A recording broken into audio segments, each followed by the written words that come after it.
جنات یہ تنگ کرتے ہیں، پریشان کرتے ہیں، شرارت کرتے ہیں اور چیزیں غائب کر دیتے ہیں، لوگوں کو اغوا کر کے لے جاتے ہیں۔ ایک تعداد ایسی ہے کہ جن پر جنات کے اثرات بھی ظاہر ہونے لگ جاتے ہیں۔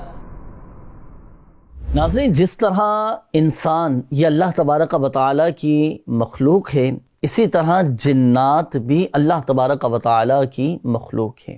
جنات مختلف شکل و صورت میں، مختلف جانوروں کی صورت میں بھی بعض اوقات ظاہر ہونا شروع ہو جاتے ہیں۔ کبھی تو سانپ کی شکل میں ظاہر ہو جاتے ہیں، کبھی چھپکلی کی صورت میں ظاہر ہو جاتے ہیں، کبھی کتوں کی صورت میں بھی جنات یہ ظاہر ہو جاتے ہیں۔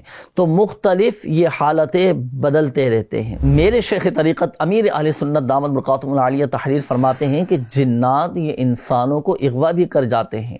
اگر ہم چاہتے ہیں کہ شریر جنات کے شر سے ہماری حفاظت رہے تو ان وظائف کو پڑھنے کا معمول بنائیے گا۔ نمبر 1، یا مہیمن، روزانہ 29 بار دن میں کسی بھی وقت آپ پڑھ لیں، انشاءاللہ الکریم ہر آفت و بلا سے محفوظ رہیں گے۔ نمبر 2، یا وکیل، 7 مرتبہ جو کوئی روزانہ عصر کے وقت پڑھ لیا کریں، انشاءاللہ الکریم اللہ کی رحمت سے ہر آفت سے وہ پناہ پائے گا۔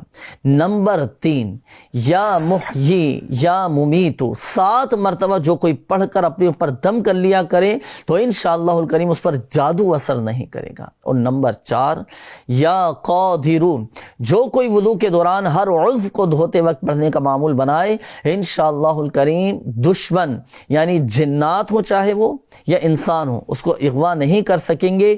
انشاءاللہ الکریم اللہ کی رحمت سے شریر جنات کے شر سے بھی حفاظت رہے گی۔